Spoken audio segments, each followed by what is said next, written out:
Olá pessoal, tudo bem com vocês? Minhas saudações e cumprimentos a todos e a todas que estão acompanhando aqui o canal. Parte 2 aqui da nossa aula de execução fiscal. Para quem acompanhou a primeira aula, eu trouxe os aspectos gerais e vou continuar trazendo esses aspectos gerais aqui nessa segunda aula. Lembrando que aqui não é uma aula de prática de tributário, nós vamos ter lá na frente aulas práticas de peças no direito tributário que são cobradas no exame da OAB. Aqui é um aspecto geral que eu estou tratando com vocês, aspectos teóricos que estou falando, para que depois, quando a gente tiver a aula prática, a gente já consiga habituar-se melhor, tudo bem? Então eu vou começar a tratar com vocês já, a partir dessas aulas, assuntos envolvendo o processo tributário, mais especificamente o processo judicial tributário, que eu considero que é o mais importante e que, inclusive cai muito em prova, cai muito nos exames da OAB, principalmente. Então, eles geralmente cobram peças do direito judicial, do direito processual judicial tributário, do que do processo administrativo. Embora nós vamos também ter uma aula sobre processo administrativo fiscal tributário, mas aqui o mais importante, o que geralmente se cobra nos exames da OAB em segunda fase de tributário, é o processo judicial tributário, que aí sim envolve um aspecto mais complexo, tendo como base a Lei de Execuções Fiscais, o Código de Processo Civil, o Código Tributário Nacional e a Constituição Federal, que são os 4 principais institutos que nós temos aqui na matéria de execução fiscal. Tudo bem? Pessoal, não se esqueçam de deixar o like de vocês aqui, compartilhem o vídeo com os outros colegas, me ajudem a fazer com que esse canal cresça, se inscrevam no canal e se tiverem dúvidas, deixem nos comentários aqui embaixo que aí eu vou respondendo vocês conforme as dúvidas forem aparecendo, tudo bem? Tem uma parte, pessoal, então, voltando ao que nós estávamos tratando na primeira aula, eu parei num assunto aqui. Aliás, só avisando, pessoal, eu tenho os slides aqui, se vocês quiserem eu compartilho com vocês, não tem problema. Aí vocês me mandam aqui, se vocês quiserem, aqui o e-mail de vocês, nos comentários eu repasso o material, tudo bem? Tem uma questão que precisa ser considerada, tendo como base aquilo que nós já estudamos, e nós paramos na última aula falando que deve haver o depósito para que se possa propor os tipos de defesa no processo judicial tributário. A defesa mais comum é os embargos à execução fiscal, mas existe também a exceção de pré-executividade e ação anulatória. Agora, existe uma questão dentro desse processo de defesa do contribuinte devedor. Houve já a citação, aí ele tem um prazo para que se defenda. E se o executado não paga e não garante o juízo? Vamos supor que o contribuinte devedor foi citado devidamente e ele vem e ele diz, não vou pagar, não devo, não vou garantir nada. O que acontece? Se ele não garante nada e não paga? Nesse caso, existem 4 etapas. Primeiro, o despacho inicial manda citar o executado para garantir o juízo ou pagar, né? Então, primeiro acontece, como a gente viu, o despacho inicial. Se não der certo, há a citação. Se não houver o pagamento, não havendo pagamento nem a garantia do juízo, o que ocorre com a execução fiscal? Houve o despacho, houve a citação, não houve a garantia nem o pagamento. Na forma do artigo 10 da Lei de Execuções Fiscais, a LEF, a Fazenda Pública irá tentar obter bens ou rendas para satisfazer a dívida tributária. Aí pode acontecer a penhora. Então a penhora é só se o contribuinte não pagar e não garantir nada em juízo. Se ele não fazer nenhum e nem outro, ou se não for por bem, é por mal, que a Fazenda Pública vai cobrar. E aí, nesse caso, ela vai cobrar por meio de penhora, por meio de apreensão de bens, com base no artigo 10 da Lei de Execuções Fiscais. Com o efeito de satisfação do crédito tributário, o que poderá ser ou não penhorado? Vide o artigo 184 do CTN. Poderá ser penhorado, com base no artigo 184 do CTN, poderá ser penhorado a totalidade de bens ou rendas do executado, inclusive aqueles gravados com ônus reais, cláusula de impenhorabilidade e cláusula de inalienabilidade. Isso é importante dizer. Mesmo que haja no contrato que ele celebrou, no contrato civil, que aquele bem é inalienável, ou mesmo que seja considerado uma cláusula de impenhorabilidade no contrato, O que está no contrato civil não prevalece no direito tributário, porque o direito tributário é direito público, o que rege é a lei, não é um contrato civil. Então, nesse caso, o princípio do contrato, do que rege o direito civil, que o contrato faz direito e lei entre as partes, no direito tributário isso é irrelevante, porque toma como base a lei. Mesmo que haja cláusula de penhorabilidade, ônus reais ou cláusula de inalienabilidade, é sim cobrado aquele bem. Somente não poderá ser penhorado em regra os bens ou as rendas somente se a lei declare ser penhorável. Aí já muda. O que vale é a lei. O ato administrativo não olha o contrato civil, ele olha a lei. O contrato civil não faz lei para o Estado. Quem faz é a lei pública, aprovada pelo Poder Legislativo. Ok. Agora, se a lei disser que aquele bem, móvel ou imóvel, é empenhorado, o fisco pode pegar aquele bem? Não. Em regra, não. Há uma diferença da cláusula de impenhorabilidade e inalienabilidade obtida pelas partes e da proposição legal dessas duas naturezas. Determinação das partes é diferente de determinação legal. E é verdade, o princípio da legalidade que rege o direito público em geral, até previsto no artigo 37 caput da Constituição, a legalidade é o que faz de fato lei para que obrigue o ato público a seguir. Então não interessa que haja um contrato civil dizendo que aquele bem imóvel é impenhorável, inalienável, que não se deve ser objeto de cobrança tributária. Não importa o que está escrito no contrato civil entre as partes. Se houver algum problema, elas que se resolvam na esfera civil privada. Na esfera pública, o que vale é a lei. Agora, se a lei disser que aquele bem é impenhorável, aí a coisa muda de figura, como regra geral. Mas, se não, o que vale é a cobrança do tributo, porque o interesse público acaba prevalecendo sobre o interesse privado. A lei declara ser impenhorável o único bem imóvel familiar, por exemplo.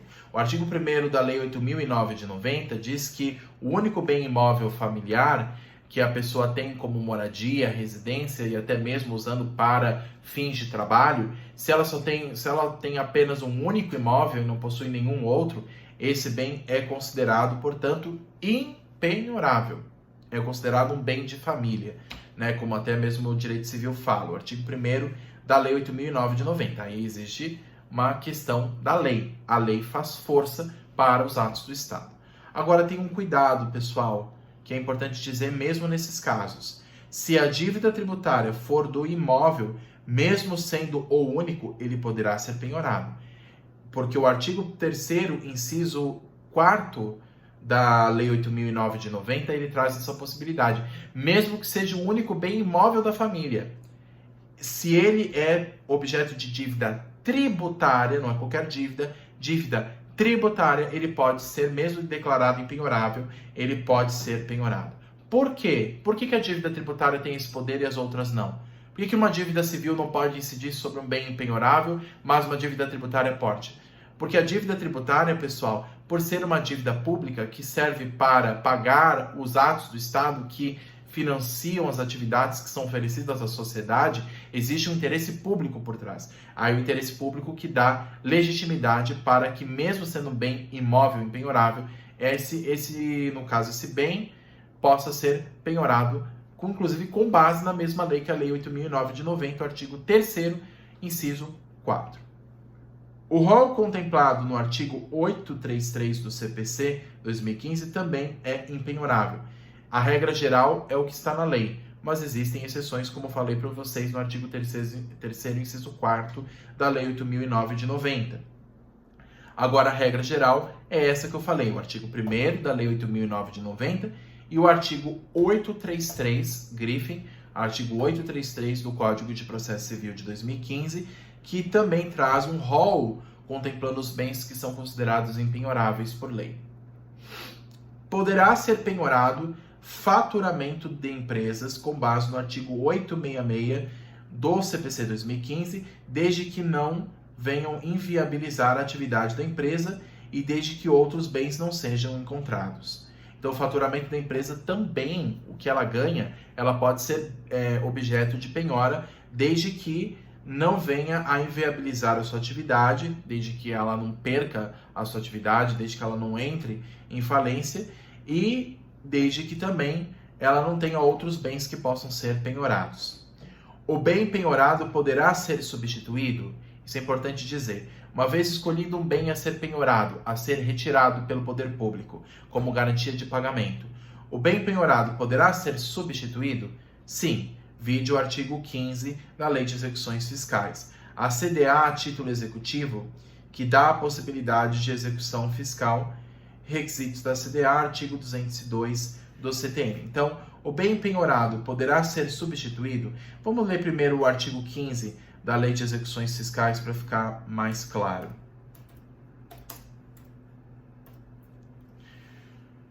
Em qualquer fase do processo, será definida pelo juiz, ao executado, a substituição da penhora por depósito em dinheiro, fiança bancária ou seguro-garantia. Pode ser substituída a penhora? Sim, se esse contribuinte conseguir fazer o depósito em dinheiro, fiança bancária ou seguro-garantia. E o inciso 2, a fazenda pública, a substituição de bens penhorados por outros, independente da ordem enumerada pelo artigo 11, bem como o reforço da penhora insuficiente. A CDA, que é a certidão de dívida ativa, pessoal, esse é o objeto da nossa ação, do nosso processo que vai ser cobrado, existem os requisitos que são previstos pelo artigo 202 também do CTN, assim como existem os requisitos previstos no artigo 2º, né, que eu falei para vocês, o artigo 2º, nos termos, o que deverá, o artigo 2º, parágrafo 5º da Lei de Execuções Fiscais, ele diz em conjunto com o artigo 202 do CTN, então deixe os dois grifados aí com vocês, o artigo 202 do CTN e o artigo 2º, parágrafo 5º da Lei de Execuções Fiscais, o que ambos dizem? Que é o seguinte, lendo o artigo 2º, parágrafo 5º da LEF, o termo de inscrição de dívida ativa deverá conter o nome do devedor, dos corresponsáveis e, sempre que conhecido, o domicílio ou residência de um e de outro, o valor originário da dívida, bem como o termo inicial e a forma de calcular os juros de mora e demais encargos previstos em lei ou contrato, a origem, a natureza e o fundamento legal ou contratual da dívida, a indicação, se for o caso, de estar a dívida ativa sujeita à atuação monetária, bem como o respectivo fundamento legal e o termo inicial para o cálculo, a data e o número da inscrição no registro de dívida ativa e o número do processo administrativo e do ato da inscrição, se neles estiver apurados o valor da dívida. Então, o número do processo administrativo também deve estar inscrito, se houve a propositura de um processo administrativo, também deve estar constando aquele número.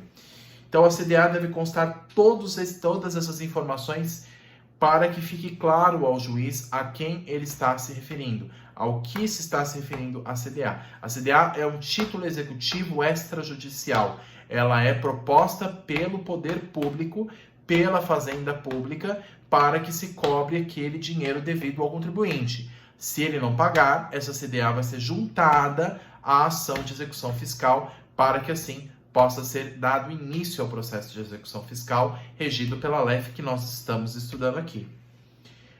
Quando a gente fala de penhora para a garantia dos bens, se o contribuinte não pagou e nem fez a garantia em juízo, existe uma ordem para a penhora dos bens? Existe uma preferência para a penhora dos bens? O artigo 11 da LEF fala a respeito.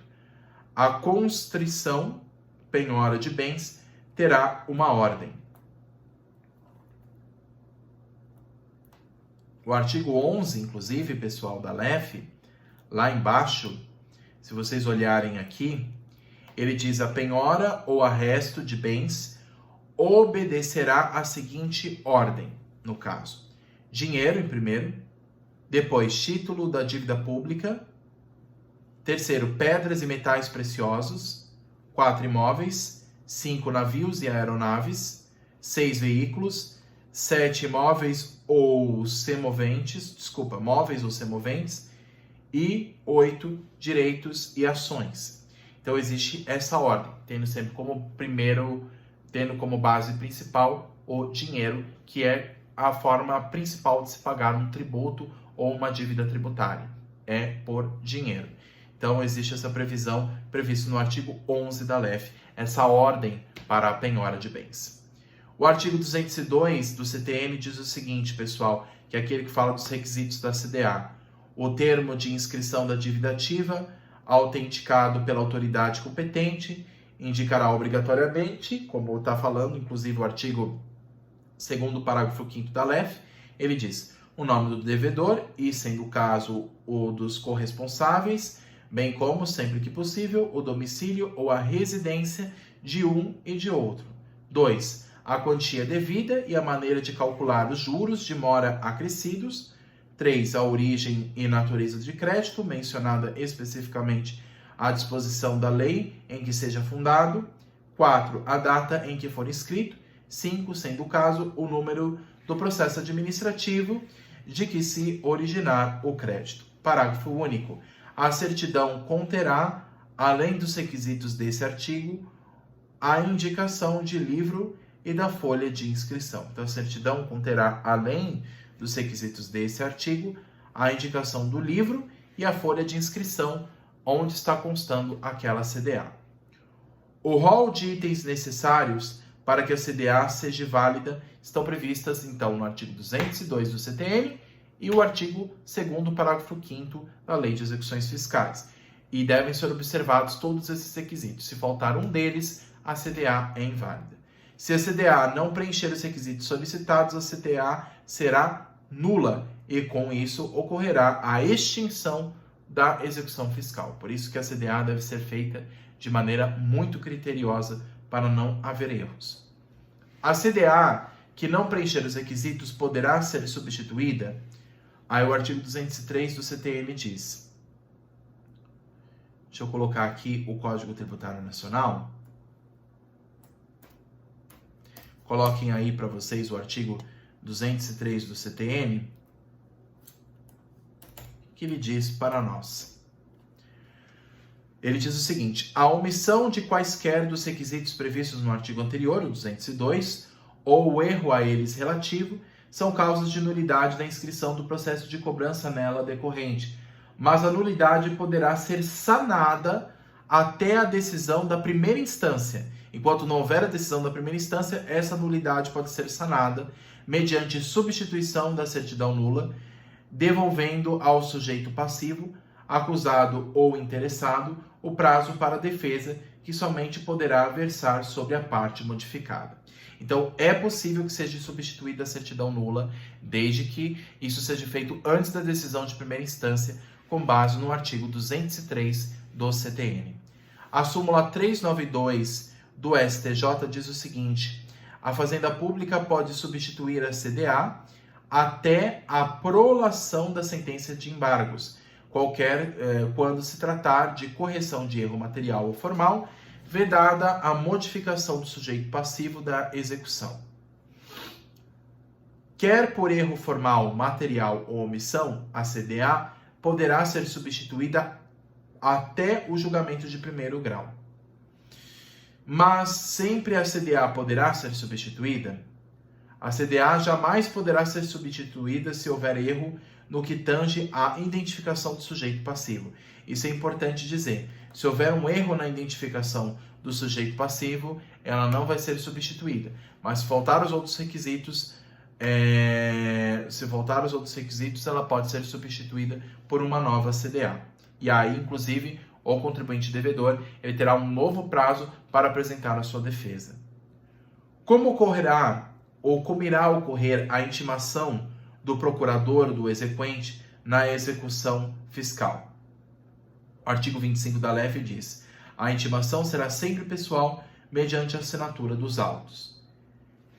Então, em regra, a intimação vai ser sempre pessoal, feita ao procurador, no caso ao advogado do devedor, do exequente.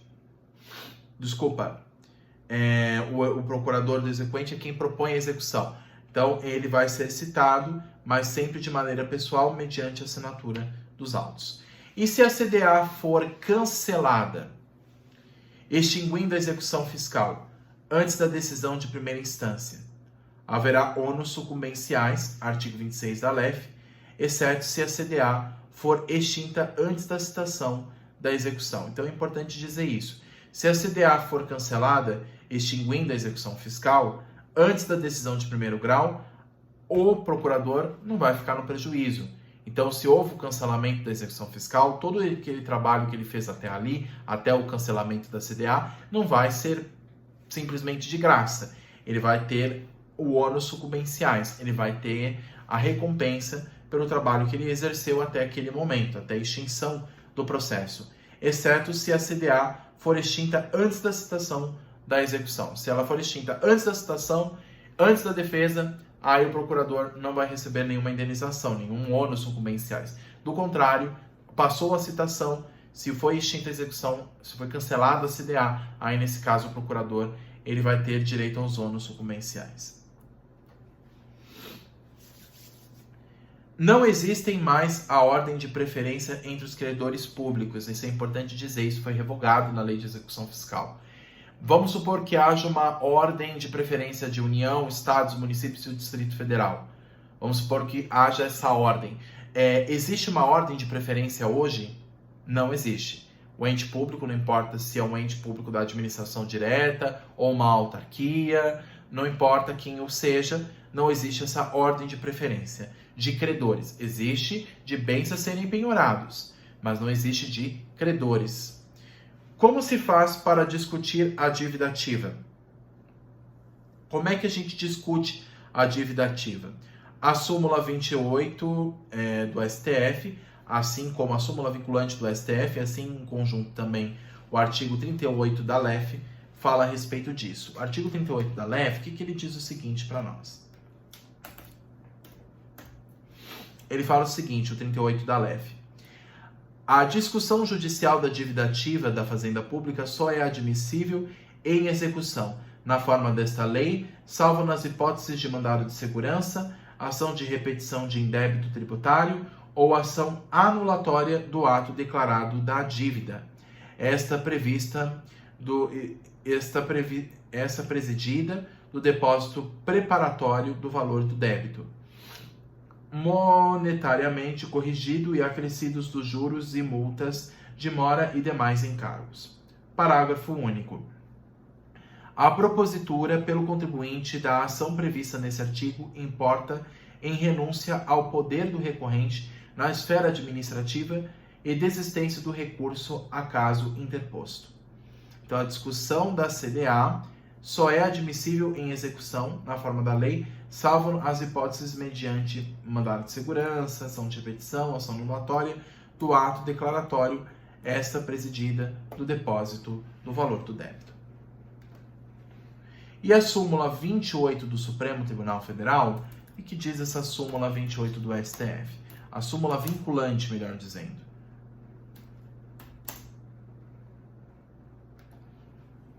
Ela diz o seguinte: é inconstitucional a exigência de depósito prévio como requisito de admissibilidade de ação judicial, no qual se pretenda discutir a exigibilidade do crédito tributário. O que havia antigamente era essa exigência de depósito para a propositura de ação anulatória. Isso foi revogado, mas não foi revogado da lei. Isso foi revogado pela decisão do Supremo Tribunal Federal, que vocês têm que grifar, que é a súmula 28. Aquilo que está disposto no CTN não vale mais para a ação anulatória. Então, você precisa garantir o juízo para propor ação anulatória? O Supremo Tribunal Federal disse que não. Por que não? Porque isso viola o direito constitucional e pétreo da garantia do direito de ação. O direito de ação é um direito constitucional, de recorrer ao Poder Judiciário. Inclusive, o Poder Judiciário é um poder que deve abrir porta a todos. Não pode haver essa afastabilidade. Existe o princípio da inafastabilidade da tutela jurisdicional. O que isso significa? Que eu não posso afastar, não posso dificultar que a pessoa possa acessar o Poder Judiciário. Então, para propor uma ação anulatória em matéria de execução fiscal, não é mais exigido a garantia do juízo. Mesmo estando previsto no CTN, isso foi revogado pela súmula vinculante 28 do Supremo Tribunal Federal, que decretou esse dispositivo de lei inconstitucional. A dívida ativa poderá ser discutida mediante embargos de execução fiscal, mandado de segurança, repetição de indébito e ação anulatória. Todas essas peças, como eu falei, a gente vai ver isso lá na frente. Aqui é só a parte teórica. O depósito não será condição de ação anulatória em virtude da súmula vinculante 28 do Supremo, que diz que esse depósito, que antes era exigido pelo CTN, é inconstitucional, viola a Constituição. Atenção, parágrafo único do artigo 38 da LEF diz o seguinte: recurso administrativo pendente de julgamento, neste caso, concomitantemente, quando eu ingressar com ação anulatória na esfera judicial, o que irá ocorrer? Ocorrerá a desistência do recurso administrativo. Uma coisa que é importante dizer. Pessoal, existem duas esferas, como nós sabemos no direito tributário. Esfera judicial e administrativa. Eu posso usar as duas esferas concomitantemente? Não, não pode. Ah, mas você não disse que a esfera judicial existe aquele princípio da inafastabilidade da tutela jurisdicional? Sim, no poder judiciário, nunca eu posso excluir ninguém. Mas no âmbito administrativo, no processo administrativo, se eu recorro ao processo administrativo em conjunto com o processo judicial, um vai anular o outro. Eu posso, então, recorrer primeiro ao administrativo e não dando certo recorrer ao judicial? Posso. Mas de um para o outro, não posso. Do judicial para o administrativo, não posso. Então, o artigo 38, parágrafo único da LEF diz que se você vai ao Poder Judiciário, você desiste do recurso administrativo. Então, se você vai na esfera administrativa, não deu certo na primeira instância, propõe um recurso administrativo a um órgão fiscal. Se eu for na esfera judicial fazer a mesma coisa, o processo judicial ele afasta o administrativo. O princípio da inafastabilidade do Poder Judiciário não se aplica na esfera administrativa. Então, recorrer à esfera judicial afasta o processo administrativo. Outra hipótese. Depois da propositura de uma ação anulatória em esfera judicial, posso ainda ingressar com um recurso administrativo? Não. Como eu falei, na esfera judicial, mesmo que eu tenha começado na judicial e ainda não recorri na administrativa, começou na judicial, não pode mais na administrativa. Se você quer recorrer na esfera administrativa, comece primeiro na administrativa, não dando certo, recorra à judicial, porque do contrário não é possível. Prescrição intercorrente. O que é o prazo de prescrição intercorrente? O que a gente pode dizer sobre ele? A execução fiscal possui algum fim? Se esse processo de execução fiscal, uma vez proposto pelo fisco, ele pode ter um fim? Ele pode acabar? Será que ele pode terminar? Ou será que ele é para sempre?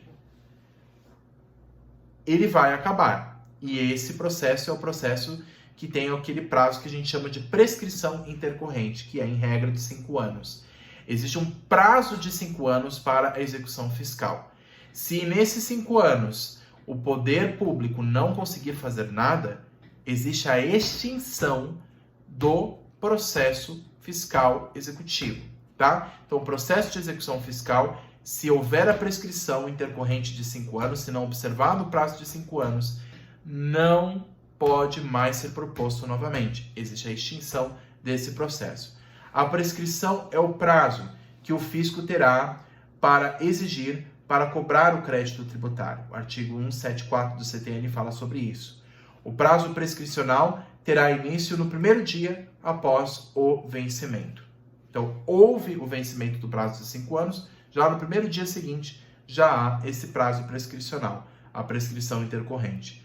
Com o despacho que manda citar, a prescrição ganha 5 anos para entrar com a execução fiscal. Com o despacho que manda citar, o fisco ganha 5 anos para entrar com a execução fiscal. Execução fiscal, como nós estamos sabendo, primeiro começa com o despacho do juiz, que manda citar o contribuinte devedor, que é mandado a pagar ou garantir o juízo. Caso o contribuinte não faça nada, o fisco vai atrás do dinheiro ou dos bens penhoráveis. Caso não encontre os bens penhoráveis, o processo será suspenso por 1 ano. Isso é importante dizer. Se o contribuinte não pagou nada, não garantiu nenhum dinheiro e o fisco, indo atrás de seus bens penhoráveis, não conseguiu nada, o processo fica suspenso por 1 ano, com base no artigo 40 da LEF. Fim do prazo de 1 ano, o processo será arquivado e, com isso, inicia-se o prazo da prescrição intercorrente, que é o que nós estamos analisando. Depois do arquivamento desse processo, começa o prazo da prescrição intercorrente, ou seja, de mais 5 anos, e se ultrapassado, o fisco nada pode fazer, e o caso o fisco nada encontre, estará prescrita a execução fiscal e extinto o crédito tributário com base na súmula 314 do STJ. Então, se não for encontrado nenhum bem penhorado, o processo é findo por 1 ano e ele fica, no caso, arquivado. E se nesse período de 1 ano o fisco não achar nada, aí ele vai para o prazo de prescrição intercorrente de 5 anos. E se mesmo assim o fisco não achar nada, aí há a extinção do processo de execução fiscal. Então, a prescrição intercorrente, esse prazo de 5 anos, não foram encontrados bens ou rendas em nome do devedor. O juízo mandará suspender por 1 ano a execução fiscal. Ultrapassado o prazo de 1 ano, o juízo mandará arquivar a execução fiscal. Com isso, inicia-se a contagem do prazo de 5 anos para a extinção do processo, com base na ocorrência da prescrição intercorrente. Ultrapassado o prazo de 1 ano, começa o prazo de 5 anos, de maneira automática, não precisando notificar a Fazenda. O STJ diz isso. Passou o prazo de 1 ano desse arquivamento do processo, já começa o prazo de 5 anos da prescrição intercorrente, sem necessitar citar a Procuradoria para isso, segundo o entendimento do STJ. Se durante o prazo de 5 anos for encontrado algum bem ou renda, se por um milagre ele encontrou alguma coisa, então será causa de interrupção da prescrição. Aí a prescrição fica interrompida e aí se garantiu aquele bem que foi apreendido pelo fisco. Caso não encontre nada no prazo de 5 anos dessa prescrição intercorrente, após o arquivamento do processo, o juiz decretará a prescrição intercorrente e extinguirá o processo de execução fiscal com base na súmula 314 do Superior Tribunal de Justiça. Tudo bem? Pessoal, basicamente é isso. Eu só queria mais uma vez falar com vocês o artigo 2º da LEF, que ficaram algumas questões ali pendentes. Deixa eu ver se eu consigo encontrar ele aqui. Existem os últimos parágrafos que eu deixei de falar com vocês do artigo 2º da LEF. Parágrafo 6º diz o seguinte: a CDA conterá os mesmos elementos do termo de inscrição e será autenticada pela autoridade competente. Parágrafo 7º. O termo da inscrição da CDA poderá ser preparados e numerados por processo manual, mecânico ou eletrônico também. Hoje, geralmente, o processo é eletrônico. Parágrafo 8º. Até a decisão de primeira instância, a CDA poderá ser emendada ou substituída, como eu falei com vocês, assegurado ao executado a devolução do prazo para embargos. E o parágrafo 9º. O prazo para a cobrança das contribuições previdenciárias continua a ser estabelecido pelo artigo 144, da Lei 3807 de 60. Tudo bem? Essas são algumas questões que eu precisava falar com vocês do artigo 2º. Deem uma olhada novamente, releiam o artigo 2º da LEF, que é um dos artigos mais importantes da lei. Tudo bem? Pessoal, eu tentei ser o mais breve possível para o vídeo não ficar muito extenso. Embora eu passei de 30 minutos já, mas mesmo assim, espero que tenham captado as principais ideias do processo de execução fiscal, que eu sei que é uma matéria difícil, mas esses são os aspectos gerais que eu gostaria de tratar com vocês. Se ficaram algumas dúvidas, se ficou alguma questão pendente, por favor, deixem nos comentários e eu vou esclarecendo as dúvidas de vocês, tá bom?